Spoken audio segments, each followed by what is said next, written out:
ఓం శ్రీ గురుభ్యో నమః. ఒక మహాతల్లి ఏమనన్నదంటే, అమ్మ నేను సేమ్ నీలాగే గురువుని కావాలి అనేసి నా ఫోటో పక్కన తన ఫోటో కూడా పెట్టి యాడ్ చేసి పంపింది రీసెంట్గా.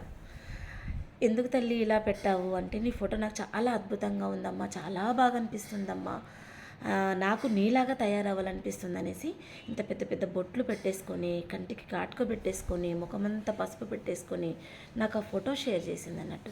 ఇక్కడ వాళ్ళ పేరు నేను తీయట్లేదు, అంటే ఇది ఒక వ్యామోహం అన్నట్టు. మనుషులకి సాధన పరంగా చెయ్యరు.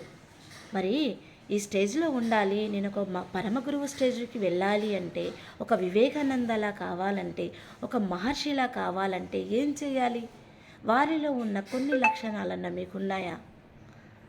అంత గొప్పటి వాళ్ళము మనం కాకపోయినా వారు చెప్పినటువంటి లక్షణాలు మనలో ఏదైనా మచ్చుకైనా ఉన్నాయా అని మనము ఆలోచించుకోవాలి, గమనించుకోవాలి అని చెప్తాను.